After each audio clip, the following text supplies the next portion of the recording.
नमस्कार, आप देख रहे हैं जोहार झारखंड। मैं हूं आपके साथ विभा उपाध्याय। चेक बाउंस के इस मामले में बॉलीवुड एक्ट्रेस अमीषा पटेल ने रांची सिविल कोर्ट में हाजिरी लगाई।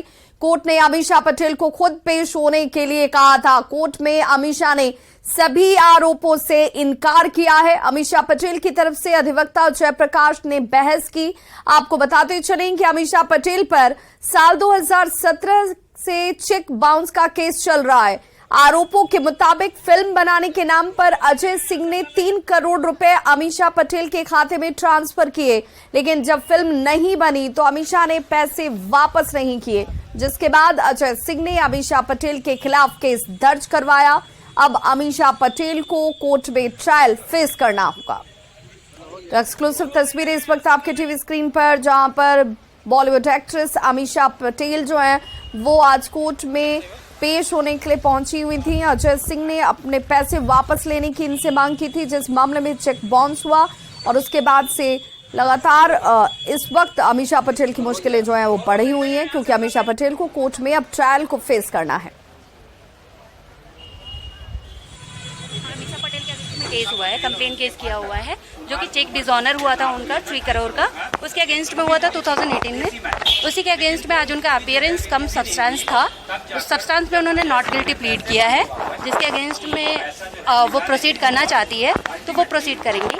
अगर वो मेडिएशन में आके सेटल आउट करना चाहती है तो वो सेटल आउट कर सकती है। इट्स ऑल, हम मेडिएशन में सेटल आउट करना चाहते हैं क्योंकि हम इसको खींचना नहीं चाहते हैं। चेक बाउंस मामले को लेकर आज बॉलीवुड की एक्ट्रेस अमीषा पटेल रांची के सिविल कोर्ट में सशरीर हाजिर हुई है। हम आपको बता दें कि 2018 का ये मामला था, जहां फिल्म देसी मैजिक बनाने के नाम पर अजय सिंह ने 2.5 करोड़ अमीषा पटेल के खाते में ट्रांसफर किया था। अजय कुमार सिंह लवली वर्ल्ड एंटरटेनमेंट के प्रोपराइटर हैं, और इसी फिल्म को लेकर अमीषा पटेल की आज यहां पर सशरीर हाजिरी हुई है। इस पूरे मामले में अमीषा पटेल ने खुद को निर्दोष बताया है। यहां रांची सिविल कोर्ट के जुडिशियल मजिस्ट्रेट DN शुक्ला के कोर्ट में अमीषा पटेल के पूरे मामले की सुनवाई हुई है। अमीषा पटेल की ओर से जो अधिवक्ता थे उन्होंने जयप्रकाश ने बहस की है, और इस दौरान अमीषा पटेल ने खुद को जो है वो निर्दोष बताया है, जिसके बाद अब इस पूरे मामले का ट्रायल चलेगा और फिर देखना होगा कि इस पूरे मामले में कौन दोषी होता है और आगे किस तरीके से कार्रवाई निकलकर सामने आती है। कैमरा पर्सन प्रभाकर के साथ गौरव झा, न्यूज़ 18 रांची। जेएमएम विधायक लोबिन हेम्ब्रम ने एक बार फिर से अपनी ही सरकार पर जमकर निशाना साधा। लोबिन हेम्ब्रम ने कहा कि सरकार या पार्टी में जो भी गलत होगा वे उसके खिलाफ आवाज उठाते रहेंगे। साथ ही लोबिन हेम्ब्रम ने यह भी कहा कि वे पार्टी नहीं छोड़ रहे हैं। लोबिन हेम्ब्रम से बात की हमारे सहयोगी गौरव झा ने। अपने ही पार्टी से लगातार नाराज चल रहे लोबिन हेम्ब्रम इस वक्त हमारे साथ हैं। लोबिन हेम्ब्रम के कार्यक्रम को जब भोगनडी में रोका गया तो उस वक्त बरसात के बीच लोबिन हेम्ब्रम ट्रक पर खड़े होकर भाषण देने लग गए। लोबिन हेम्ब्रम के कार्यक्रम को प्रशासन ने इस वजह से रोक दिया था क्योंकि उस वक्त वहां पर मुख्यमंत्री का कार्यक्रम चल रहा था। लोबिन दा, किस तरीके से आपके कार्यक्रम को रोका गया, उसके बाद क्या कुछ हुआ है? देखिए, ये कार्यक्रम था वहाँ के मांझी प्रगणित बैसी लोगों का था, और वो लोग आज से नहीं, शुरू से वही लोग बनाते रहा था, शुरू से बनाते रहता है। और सिद्धू कानू हमारे जो शहीद और शहीद लोग हैं उनके बारे में जीवनी, उनके बारे में लोग बताते थे, वहाँ भीड़ जुटती थी। की बात बहुत है, मैं क्या बताऊं। और पार्टी में रह करके पार्टी के हित में, सरकार के हित में बोलना अगर गुनाह है तो हम गुनाहगार हैं। आज इसीलिए आज पार्टी का जो ये देखिए, ये जल जंगल जमीन की लड़ाई पड़ने वाली पार्टी है हमारे माननीय गुरुजी के द्वारा, और इसी पर लोगों को विश्वास था और गुरुजी के पीछे सारे लोग गए।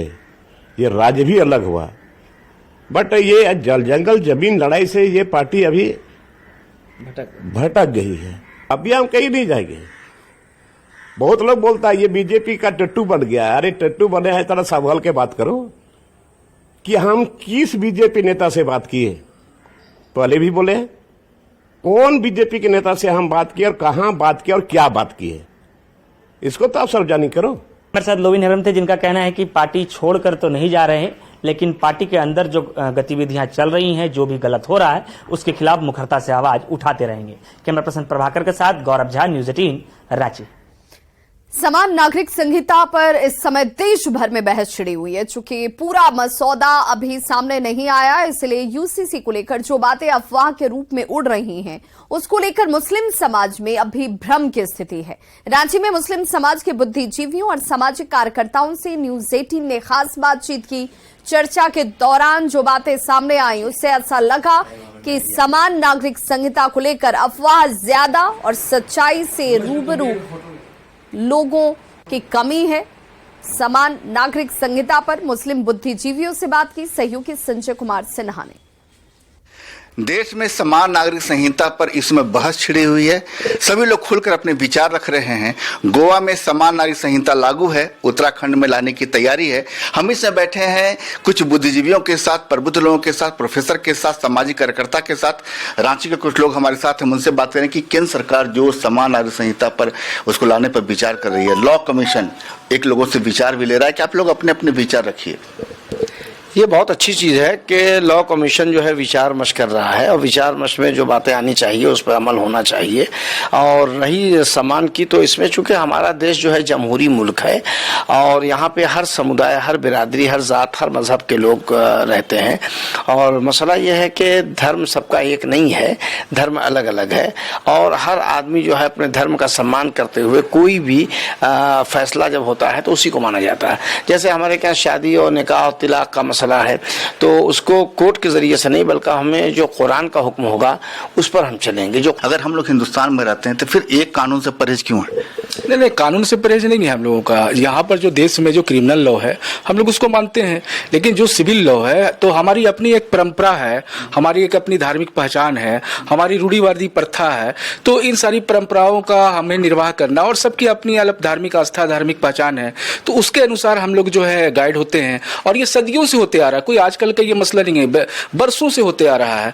तो हम उसको मानते हैं और सरकार को भी जो है सभी समुदाय धर्म के लोगों से बैठ के चिंतन मंथन करना चाहिए था। एक जो है आप राय मांग दिए, क्या राय मांगे हैं, किसके लिए राय मांगे हैं, इसकी भी कोई जानकारी नहीं है। लेकिन जब विशेषाधिकार की बात आती है तो फिर हम लोग शरीयत की ओर क्यों देखते हैं?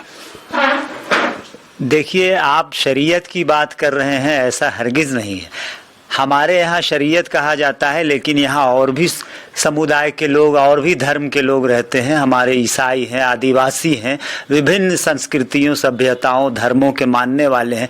अगर तमाम लोगों को ये समान रूप से मान्य होगा, हमें अपने लोकतांत्रिक देश होने का बहुत गर्व है। देखिए, जहाँ तक आबादी की आप बात कर रहे हैं तो अगर हिंदुस्तान की बात की जाए तो हिंदुस्तान से भी ज़्यादा जो है वो एक मुल्क है जहाँ हिंदुस्तान से ज़्यादा आबादी पाई जा रही है। तो वहाँ उस कंट्री ने कभी जो है वो आबादी पर कोई कानून नहीं लाया और न कभी कोई रोक लगाई है। किस देश की बात कर रहे हैं? अगर आप बात करें चीन की बात करना चाहें तो हिंदुस्तान से ज़्यादा वहाँ की आबादी पाई जाती है। चीन तो अब कर दिया कि भाई यानी वहाँ जो है जनसंख्या नियंत्रण पर आप इसी चीन ने नियंत्रण किया, तभी हम आगे हो गए चीन से। अधिकार की बात आती है तो संविधान की ओर देखें, अब विशेषाधिकार की बात आती है तो फिर हम देखें शरीयत की ओर। ये तो दोहरी मापदंड हो गया, दोहरा। आप जो कह रहे हैं दोहरा मापदंड नहीं है। आपसे हम कहते हैं कि आप रामायण गीता को छोड़ के कुरान को मान लीजिए, कुरान के हुक्म को मान लीजिए। में अधिकार है सभी लोग अपना अपना मानने का, लेकिन कानून जब कानून आप बनाएंगे तो कानून जब यकसा बना देंगे तो जो आदिवासी की परंपरा है वो टूट जाएगी। जी देखिए, जनसंख्या नियंत्रण कानून से हमें कोई आपत्ति नहीं है, लावे सरकार, क्या दिक्कत है। लेकिन समुदाय विशेष को, उसके आस्था को और उसकी परंपरा को ठेस पहुंचाकर अगर किसी भी प्रकार के कानून लाया जाता है या किसी भी प्रकार का संहिता का निर्माण किया जाता है तो ये गलत होगा। सरकार कह रही है कि समय के साथ सुधार की मांग जायज है, लेकिन लोग अपने अपने विचारों को रख रहे हैं। जाहिर है कि जब तमाम चीजें, एक मसौदा जब खुलकर बनकर सामने आएगा तब तस्वीरें और भी ज्यादा साफ होगी। संजय कुमार सिन्हा, न्यूज 18, रांची। झारखंड में 4,345 पंचायतों को राज्य की हेमंत सोरेन सरकार सौगात देने जा रही है। 11 जुलाई को हेमंत कैबिनेट में पंचायत को सशक्त बनाने की योजना पर मोहर लगेगी। इसके तहत हर एक पंचायत भवन में 63 इंच का एलईडी टीवी लगाने पर प्रस्ताव है। पंचायती राज मंत्री आलमगीर आलम ने कहा कि इसका उद्देश्य है सरकार के द्वारा संचालित योजनाओं का पंचायत स्तर तक लोगों तक जानकारी को पहुंचाना। ऐसे एलईडी टीवी पर सरकार की योजनाएं प्रसारित की जाती रहेंगी। हमारे यहाँ बहुत सारी चीजों के प्रचार प्रसार होते हैं, लेकिन वहाँ के लोग नहीं देख पाते। इंटरनेट की कमी होता है, या टीवी नहीं उपलब्ध होता है, तो पंचायत को ऐसा सशक्त बना रहे हैं। इसमें जमीन का जो भी काम हो वहां से निष्पादन हो सके, जो हमारे जन्म मृत्यु प्रमाण पत्र वहां से निष्पादन हो सके, आधार कार्ड का संशोधन या नए सिरे से जो बच्चा पैदा होता है उसको जोड़ना, ये सब काम हो सकता है। झारखंड कांग्रेस के नेतृत्व में फिर बदल होने वाला है, ये हम नहीं, झारखंड कांग्रेस के कई नेता खुद कह रहे हैं। इसी बीच ये कयास भी लगाए जा रहे हैं कि पूर्व केंद्रीय मंत्री सुबोधकांत सहाय झारखंड कांग्रेस के अध्यक्ष बन सकते हैं। लेकिन न्यूज 18 की टीम ने जब सुबोधकांत सहाय से इस बारे में बातचीत की तो उन्होंने इसे पूर्णतः अफवाह बताया। दौड़ में नहीं, हमें कुछ भी पता नहीं है। मैं पिछले 1.5-2 महीने से रांची के और अपने झारखंड में ही हूँ। हर दिन यहीं पर सम्मेलन कर रहा हूँ, जो कहीं न कहीं गांव शहर का जो हमारा गठबंधन है उसको जमीन पे उतारने की जरूरत है पूरी तरह से। कांग्रेस पार्टी पिछले 6-8 महीने से, जब से राहुल जी पदयात्रा पे गए, हम लोग भी यहाँ पे लगे रहे। 2-2, 3-3 राउंड हम पूरे झारखंड प्रदेश का दौरा कर चुके हैं।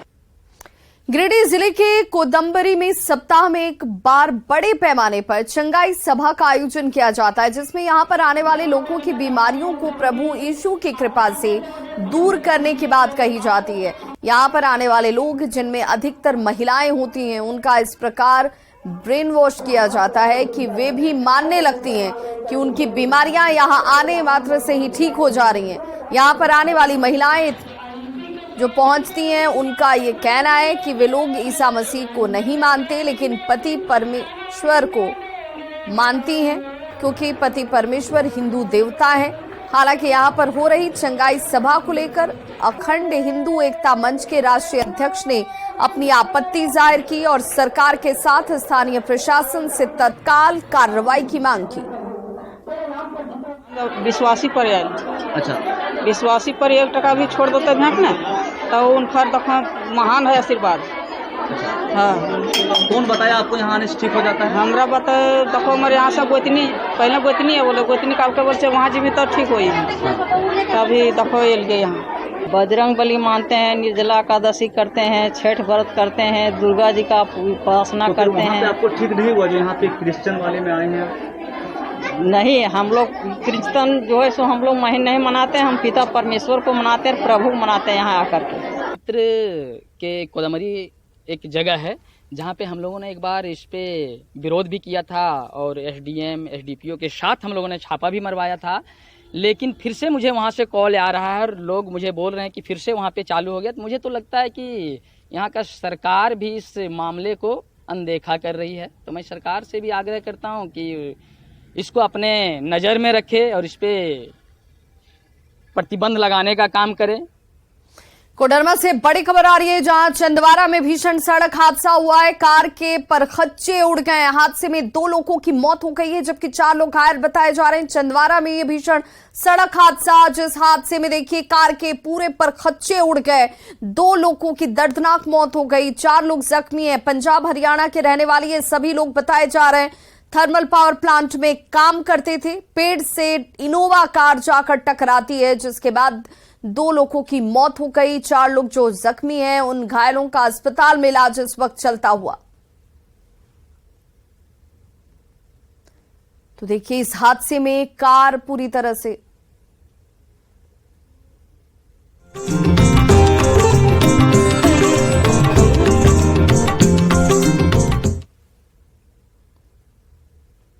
और अब बात सावन की पहली सोमवारी की। तो सावन की पहली सोमवारी पर बाबा वैद्यनाथ के दरबार में शिव भक्तों और कांवरियों का जन सैलाब उमड़ पड़ा है।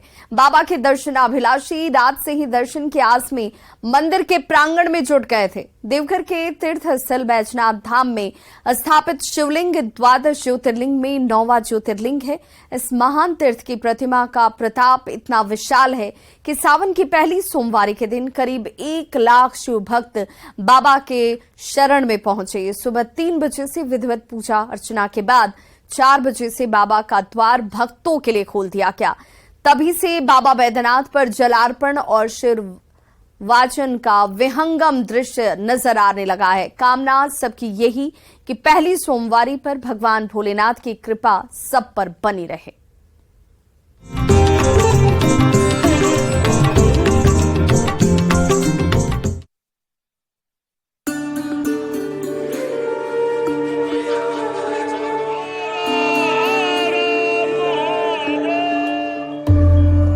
जिनके कंठ में सांपों का हार है, 3 नेत्र हैं, भस्म ही जिनका अंगरार है,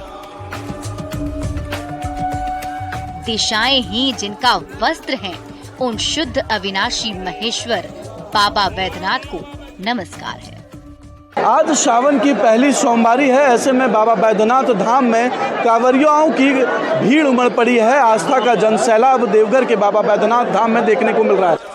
गंगा जल और चंदन की अर्चा जिन्हें प्रिय है, मंदार के फूल जिन्हें अर्पित होते हैं, उन नंदी के अधिपति महेश्वर बाबा बैद्यनाथ को नमस्कार है। जो कल्याण के स्वरूप हैं, पार्वती जी के मुख कमल को विकसित करने के लिए जो सूर्य रूप हैं, दक्ष के यज्ञ का नाश करने वाले जिनकी ध्वजा में बैल का चिन्ह है, उन शोभाशाली नीलकंठ बाबा बैद्यनाथ को नमस्कार है। तस्वीरें देखिए कि बाबा बैद्यनाथ मंदिर पूरी तरह से जो है केसरिया रंग से पटा हुआ नजर आएगा। हर तरफ बोल बम के जयकारे जो है लोग लगा रहे हैं। बोल बम। वशिष्ठ, अगस्त्य और गौतम आदि श्रेष्ठ मुनियों ने, इंद्र आदि देवताओं ने जिनके मस्तक की पूजा की है, चंद्रमा, सूर्य और अग्नि जिनके नेत्र हैं, उन महेश्वर बाबा बैद्यनाथ को नमस्कार है। कांवरिया हैं 108 किलोमीटर की पैदल दूरी तय करके बाबा धाम पहुंचे हैं और बाबा पर जलार्पण भी कर रहे हैं। आज सोमवार है और सोमवार शिव को अत्यंत प्रिय है। जो जटाधारी है, जिनके हाथ में पिनाक है, जो दिव्य सनातन पुरुष हैं, उन दिगंबर बाबा बैद्यनाथ को नमस्कार है। सोमवार को जो श्रद्धालु, जो भक्त, जो कांवरिया सुल्तानगंज से जल लेकर बाबा पर जलार्पण करते हैं, साथ ही साथ बिलपत्र बाबा पर अर्पण करते हैं, उनको मनवांछित फल की प्राप्ति होती है। हे विश्व विनायक, आपके पूजन के लिए ना तो पैसा चाहिए, ना ही विशेष सामग्री की ही जरूरत है। आपकी डोंडियों और धतूर के फूल से ही आप प्रसन्न हो जाते हैं, कौड़ियों में काम होते हैं और आपका पूजन इतना सस्ता होने पर भी आप उसके बदले में क्या देते हैं? आक और धतूरे के एवज में आप दे देते हैं मोक्ष साम्राज्य लक्ष्मी, जो देवताओं को भी दुर्लभ है। कितना सस्ता सौदा है। तभी तो आप आशुतोष और औघड़दानी की उपाधि से विभूषित हैं। आपकी चरण वंदना मनोरथ को सिद्ध करने वाली है। बैद्यनाथ की नगरी देवघर ये 12 ज्योतिर्लिंग में से एक है। भक्तों का यह भीड़ लगा हुआ रहता है और श्रावणी मेला का यह पहला सोमवारी है, जिस कारण भीड़ की संख्या में वृद्धि दिख रही है। और आज के दिन का मान्यता है कि सोमवार में बाबा भोलेनाथ को गंगा जल, दूध, दही, घी, मधु, पंचामृत अर्पण करने से, बिल्वपत्र अर्पण करने से भोलेनाथ प्रसन्न होते हैं और भक्तों को जो कामना मांगते हैं वो पूरा कर देते हैं। माता सती के हृदय पर विराजमान बाबा बैद्यनाथ भक्तों के भवरोग को हरने वाले हैं। पौराणिक ग्रंथ में जो स्थान को हरित की वन, चिता भूमि, रावणेश्वर कानन, हार्दपीठ और कामना लिंग के नाम पूजित हैं, जहां माता सती का हृदय गिरा था, शिव और शक्ति के दुर्लभ संगम का जहां अक्षय पुण्य मिला था, भगवान शिव की जहां आदि शक्ति से गठबंधन कराने की जहां इकलौती परंपरा है, जहां सिंदूरदान होता है, मंदिर के शीर्ष पर जहां त्रिशूल नहीं पंचशूल विराजमान है, वो पंचशूल जो बाबा की नगरी देवघर का रक्षा कवच माना जाता है, उस देवता के दाता बाबा बैद्यनाथ को नमस्कार है। यहाँ पर जो है गठबंधन की भी जो अनुष्ठान होता है वो कराया जा रहा है। ये विश्व का इकलौता ऐसा मंदिर है जहाँ पे गठबंधन की परंपरा निभाई जाती है। साथ ही साथ देवघर बाबा बैद्यनाथ मंदिर में पंचशूल मौजूद है, जो कि सिर्फ और सिर्फ विश्व में इकलौता ये मंदिर है जहाँ पे पंचशूल मौजूद है। अन्य किसी भी मंदिर में त्रिशूल मौजूद होते हैं। कहते हैं कि पंचशूल 5 तत्वों का शरीर जो 5 तत्वों का बना हुआ है उसका यह पूरक है। क्षिति, जल, पावक, गगन, शमीरा, यानी 5 तत्वों से जो शरीर बना हुआ है उसका यह पूरक पूरक है और बाबा बैद्यनाथ मंदिर के सभी मंदिरों के शीर्ष पर जो है त्रिशूल नहीं पंचशूल मौजूद है। साथ ही साथ यहाँ कई ऐसी परंपरा है जो सिर्फ और सिर्फ देवघर के बाबा बैद्यनाथ धाम में निभाई जाती है। वेदांत ग्रंथों में जिन्हें एकमात्र परम पुरुष परमात्मा कहा गया है, जिन एकमात्र महादेव के लिए ईश्वर शब्द अक्षरशः यथार्थ रूप में प्रत्युक्त होता है, जो दूसरे के विशेषण का विषय नहीं बनता, मोक्ष की इच्छा रखने वाले योगी जन, भक्ति का परम पद पाने की आकांक्षा रखने वाले भक्त, जिनका निरंतर चिंतन करते रहते हैं, वो नित्य एक समान सुस्थिर रहने वाले, महाप्रलय में भी क्रियाओं को प्राप्त नहीं होने वाले और भक्ति योग से शीघ्र प्रसन्न होने वाले बाबा बैद्यनाथ प्रसन्न हो और सभी का परम कल्याण करें। न्यूज़ 18 के लिए देवघर से मनीष दुबे की रिपोर्ट।